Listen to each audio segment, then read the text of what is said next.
नमस्कार, मैं हूं अखिलेश पांडे और आप देख रहे हैं सी न्यूज़ भारत। वक्त हो चुका है न्यूज़ बुलेटिन का। इस बुलेटिन में हम जानेंगे कि कहां श्री राम कथा के तीसरे दिन मनाया गया श्री राम का जन्मोत्सव, कहां दुष्कर्म की घटना को लेकर महिला कांग्रेस ग्रामीण ने खोला मोर्चा। साथ ही जानेंगे कि कहां पुलिस अधीक्षक के निर्देश पर यातायात पुलिस ने चलाया वाहन चेकिंग अभियान। और भी ऐसी तमाम खबरों पर आइए विस्तार से करते हैं चर्चा। चंदेरी शहर के फतेहाबाद में संगीत में श्री राम कथा चल रही है। कथा का वाचन श्री राम जन्मभूमि अयोध्या से आए कथावाचक प्रभुजानंद महाराज द्वारा किया जा रहा है। कथा का आयोजन रामबली चौबे के परिवार द्वारा किया जा रहा है। कथा सुनने के लिए रोजाना बड़ी संख्या में श्रद्धालु पहुंच रहे हैं। अशोकनगर से सी न्यूज़ संवाददाता सिद्धार्थ साथ की रिपोर्ट। खबर पश्चिम चंपारण के बेतिया से है, जहां हरिनगर शुगर मिल्स में पेराई सत्र प्रारंभ हो गया है। सोमवार को मिल में विधिवत पूजा अर्चना की गई। साथ ही 80 लाख क्विंटल लक्ष्य के साथ गन्ना की पेराई आरंभ कर दी गई। पूजा पर सहायक पंडित रमेश मिश्रा, ज्योतिषाचार्य पंडित जलेश्वर मिश्रा ने वैदिक मंत्रोच्चार के साथ पूजा संपन्न कराई। इस क्रम में कार्यपालक अध्यक्ष ने मशीनरी की पूजा की और फिर गन्ना लदे बैलगाड़ी, ट्रैक्टर व ट्रक की पूजा की। गाड़ी वाहन, ट्रैक्टर चालक और ट्रक चालक को तिलक लगाया और कंबल व नकद देकर सम्मानित किया। तदुपरांत शुगर मिल के सीजीएम शंकरलाल बहेठी ने दो पूजन कर कार्यपालक अध्यक्ष के साथ किसानों की गन्ना डोंगा में गन्ना गिराकर पेराई सत्र का जयघोष किया। बेतिया से सी न्यूज़ संवाददाता विनोद कुमार की रिपोर्ट। इंदौर शहर में लगातार हो रही नाबालिग बच्चियों के साथ दुष्कर्म की घटना को लेकर महिला कांग्रेस ग्रामीण ने अब मोर्चा खोल दिया है, जहां सोमवार दोपहर महिला कांग्रेस द्वारा राष्ट्रपति के नाम ज्ञापन सौंपा गया और अपराध पर अंकुश लगाने की मांग की गई। तो इसमें महिला नेत्री हैं कांग्रेस, उनके द्वारा ज्ञापन दिया गया है कि जो कुछ अपराध अभी हाल ही में घटित हुए हैं उनके ऊपर सख्त से सख्त कार्रवाई की जाए। इस संबंध में थाना स्तर पर सख्त कार्रवाई की गई है और इन्होंने जो जो बिंदु बताए हैं सीसीटीवी के संबंध में या गश्त के संबंध में, उनको हम लोगों ने बेहतर करने का पिछले कुछ एक हफ्ते में प्रयास और सुचारू रूप से करने का प्रयास किया है और इनके बिंदुओं को ध्यान रखकर उसको बेहतर किया। तो किनके द्वारा सर ज्ञापन दिया गया था? ये जिला कांग्रेस की जो है रीता डागरे मैडम, उनके द्वारा और उनके साथ जो कांग्रेस के नेत्री हैं। देखिए, जो आज 2 वर्ष से लेकर 17 साल की बच्चियों के साथ जो दुष्कर्म हो रहा है, बहुत ही शर्मसार बात है ये। और उसी विषय में मैंने आज ये आवेदन दिया। हमारी महिलाओं ने कुछ मांगे रखी हैं कि भाई सबसे बड़ी मांग तो ये है कि जो बिल्डर हैं, जो निर्माणाधीन हैं, उन्हें जब तक है ना मकान बनाने मजदूर रहते हैं मकान बनाने की अनुमति नहीं दी जाए, जब तक वो वहाँ निर्माण जिन पे बिल्डिंगों पे कैमरा नहीं लगाए। और शराब, जो आज शराब ठेकेदार हैं, और शराबों की दुकानें 9 बजे से रात को 11:30 बजे तक खुली रहती हैं। उन शराबों की दुकानों को सुबह 9 बजे से शाम को रात को 9 बजे तक किया जाए, क्योंकि ये जो छोटे मजदूर वर्ग हैं ये यही काम करते हैं। आज ये शराब पीते हैं और उसके बाद वही दुष्कर्म की घटना है। इनके आज छोटी बच्ची थी, वो तो एक 9 साल की बच्ची थी, इसके पहले 2 साल की बच्ची के साथ एक गाड़ी के अंदर हो गया, एक कंडक्टर ने करा। आज एक बच्ची के साथ उसी के पहचान वाले, तो बताइए बच्चियाँ कहाँ सुरक्षित हैं। तो इसीलिए हम यही मांग लेके आए और आज यही मांग आगे बोलती हूँ कि जो मामा शिवराज मामा अभी भी होश में नहीं आए, अभी भी अपनी राजनीति की रोटियां सेक रहे, अभी भी होश में नहीं आए, तो वो उसके बाद भी अभी इससे भी बड़ा आंदोलन में यहाँ और भी इससे उग्र आंदोलन करूँगी। और यहाँ भी नहीं, मैं भोपाल में उनके निवास पे करूँगी आंदोलन। अभी किस तरह से आश्वासन मिला? अभी ये आश्वासन मिला है कि जो हमने मांगे दिए हैं, मांगे पूरी करने का बोला है, उस पर ये ध्यान देंगे और उनको पूरी करने की कोशिश करेंगे। रीता डागरे, महिला कांग्रेस जिला अध्यक्ष। इंदौर से सी न्यूज़ संवाददाता सुरेश बैरागी की रिपोर्ट। कन्नौज सदर कोतवाली क्षेत्र के सराय मीरा चौकी स्थित बस स्टॉप के बाहर पुलिस अधीक्षक कुमार अनुपम सिंह के निर्देश पर यातायात पुलिस सिपाही रुद्र त्रिपाठी के नेतृत्व में यातायात सिपाही ओम प्रकाश ने नवंबर माह के तहत चेकिंग अभियान चलाया, जिसमें 25 वाहनों के चालान काटे। बता दें कि 3 सवारी बिना हेलमेट, सीट बेल्ट न लगाने वालों के खिलाफ अभियान चलाकर चालान काटे गए। चालान काटते देख वाहन स्वामियों में हड़कंप मचा रहा। कन्नौज से सी न्यूज़ संवाददाता सीबू सैनी की रिपोर्ट। पहले लड़की के साथ रेप किया और फिर अपनी कुकृत्य को छुपाने तथा पीड़िता की आवाज को दबाने के लिए उसके जुबान एवं सभी प्राइवेट पार्ट को काट दिया। घटना के बाद पूरा इलाका शर्मसार है। मामला बॉर्डर क्षेत्र के गांव का है। मुजफ्फरपुर जिले के सीमावर्ती सैदपुर गांव में सपरिवार रहने वाली करोड़ी समाज की 13 वर्षीय किशोरी को घर से उठाकर पास वाले बगीचे में ले जाकर बलात्कार कर बदमाशों ने क्रूरतम तरीके से उसके स्तन सहित गुप्तांग एवं जीभ आदि काट कर और गर्दन दबाकर फेंक दिया। परिजनों के खोजबीन करने पर बगीचे में बेहोशी की हालत में बच्ची मिली, जिससे इलाके में हड़कंप मच गया। ग्रामीणों द्वारा चंदा जमा कर बच्ची का इलाज शहर के एक अस्पताल में कराया जा रहा है, जहां बच्ची जीवन और मौत से जूझ रही है। चकमहेशी पुलिस से घटनाक्रम में आवश्यक कार्यवाही की मांग की जा रही है। ज्ञात हो कि जिले के हत्ता ओपी एवं पड़ोसी चकमहेशी थाना क्षेत्र के बॉर्डर के इलाकों का प्रमुख हाट सैदपुर है, जहां गाछी में सरेआम इस अमानवीय शर्मनाक एवं क्रूर घटना को अंजाम दिया गया है। बावजूद घटनाक्रम का बदमाश पुलिस के पकड़ से अब तक बाहर है और पीड़िता जीवन और मौत से जूझ रही है। आपकी बच्ची के साथ यहाँ दुर्व्यवहार हुआ है, आपकी बच्ची जीवन मौत से हॉस्पिटल में जूझ रही है। क्या घटना है आपके बच्ची के साथ? हमारा बच्ची का ये घटना है कि जो देखिए हम लोग यहाँ पर बैठे हुए रहे थे, हम तो देखे नहीं, और जैसे हमारा बच्ची का मुंह मूद कर ले गया तब हमको बच्ची जब वहाँ से आया, हम लोग खोजने गए हैं तो गए थे दूसरी बच्चा का खोजने को ले गए हैं, तो गए थे दूसरी बच्चा का खोजने को ले, और हम देख रहे हैं तो मेरा अपना बच्चा है, ये बच्चा का कैसे हुआ है। तो बाद में उसको हम उठा कर लाए हैं सदर, यहाँ 5-6 गो मेडिकल में भर्ती। उसका गला दाब दिया है जिसकी वजह से बोल नहीं बच्ची पा रही है।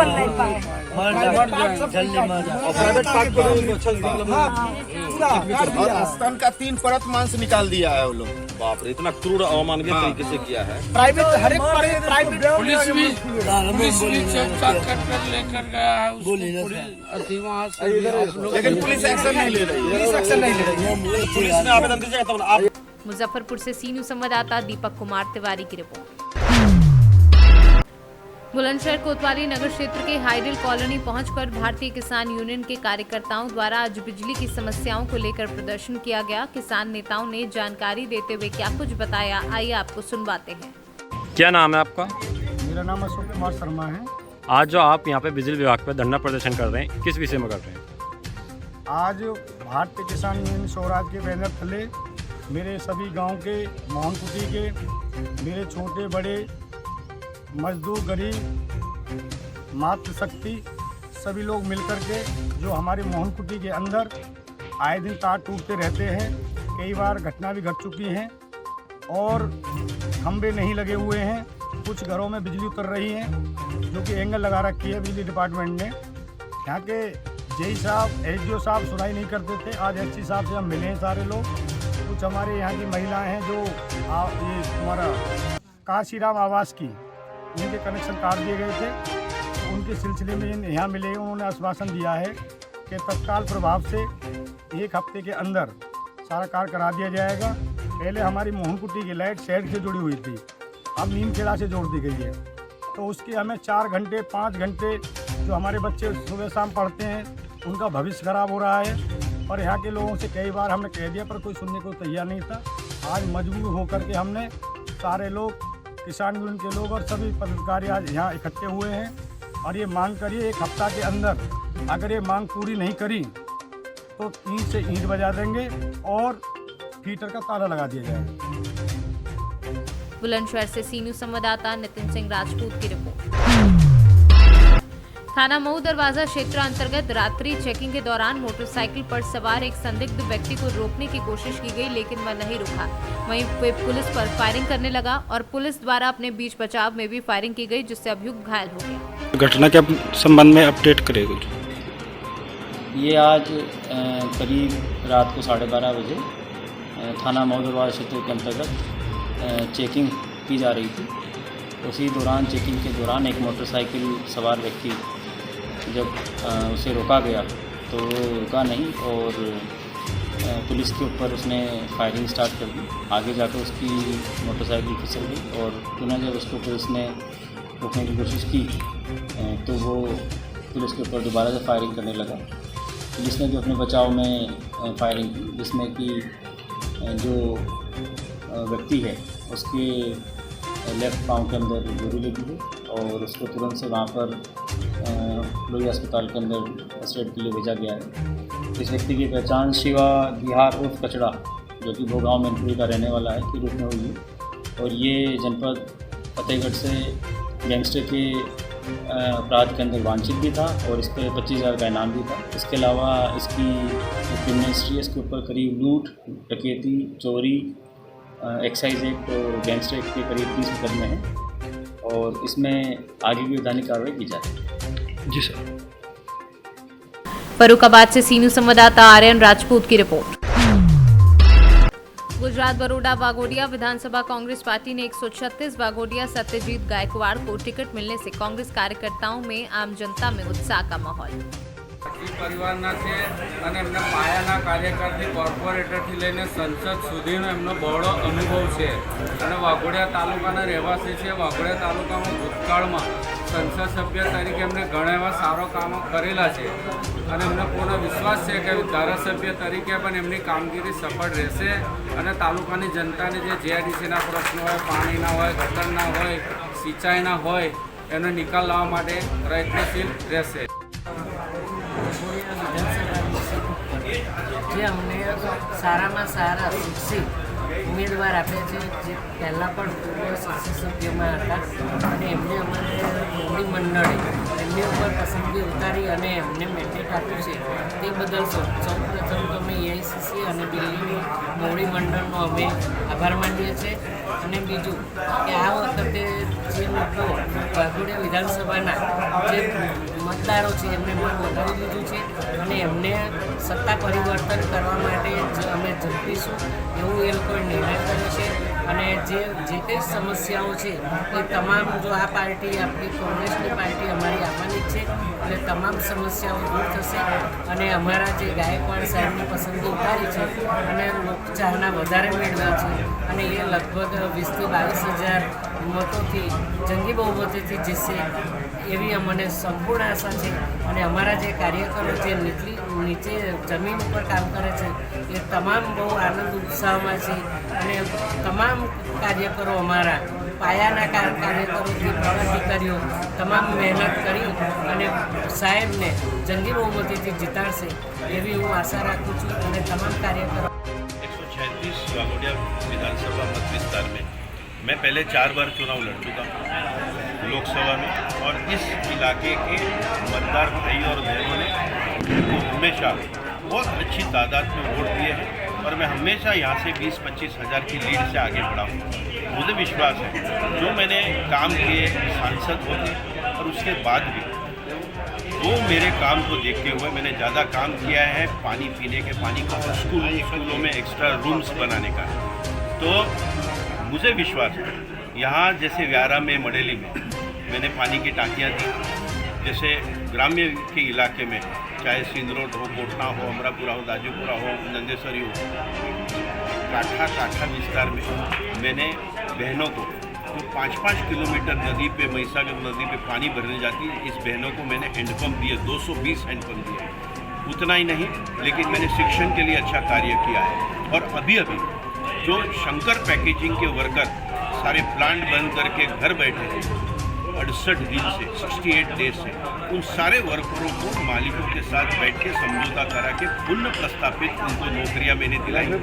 तो 6500-5500 जो वर्कर हैं वो वर्कर आज एक उदाहरण है कि अगर नेतृत्व साफ है, नेतृत्व की नियत और दानत साफ है तो कुछ भी संभव है। मुझे विश्वास है मेरे कार्य के माध्यम से 136 वाघोडिया विधानसभा के भाई और बहन मेरे को अच्छी तादाद में वोट। गुजरात से सी न्यूज़ संवाददाता हुसैन मंसूरी की रिपोर्ट। सदर कोतवाली क्षेत्र के अकबरपुर सराय घाघ स्थित बने संग्रहालय शुरू न होने पर समाजवादी पार्टी के पूर्व ब्लॉक प्रमुख नवाब सिंह यादव के नेतृत्व में दर्जनों कार्यकर्ताओं ने बाल दिवस के अवसर पर बाल संग्रहालय पहुंचकर विरोध प्रदर्शन किया। वहीं नवाब सिंह यादव ने मीडिया से बात करते हुए बताया कि कन्नौज में अपने बाल संग्रहालय को सपा सरकार ने बच्चों पर ध्यान देते हुए करोड़ों रुपए का प्रोजेक्ट बनाया था, जिसके बाद से ये संग्रहालय अभी भी अधूरा है।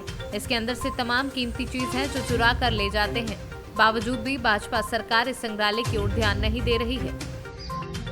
बाल दिवस मनाया जा रहा है, लेकिन कन्नौज में बच्चों को ध्यान में उनके हितों को उनके स्वास्थ्य को ध्यान रखते हुए पिछली सरकार में माननीय अखिलेश यादव जी ने बाल संग्रहालय सांस्कृतिक भवन के लिए निर्माण कराया था और बिल्डिंग बनके तैयार हो गई। दुर्भाग्य से सरकार चली गई, उसके बाद बिल्डिंग अधूरी पड़ी हुई है और इसमें जो रेलिंग तक लगी थी चोर वो भी उखाड़ ले गए। आप देखें कितना सब खड़ा है, बिल्डिंग कबाड़ बन गई। तो हमें लगा कि आज अपने बच्चों के लिए उन्हें बधाई देना है तो उनके लिए कुछ किया जाए। ये सरकार तो कर नहीं पा रही है, तो आज इस दिवस पर या तो सरकार इसे शीघ्र शुरू कराए और नहीं तो जो सड़क के किनारे लोहा पीट समाज रहता है बेचारा सड़क पे, उनके भी बच्चे हैं, कम से कम ये बिल्डिंग उन्हें सौंप दी जाए तो किसी का तो भला होगा। दुनिया के इसमें कुकर्म होते हैं वो बंद हो जाएंगे और जो बिल्डिंग गिर रही है सब जितना लोहा था दरवाजे तक उखाड़ ले गए हैं।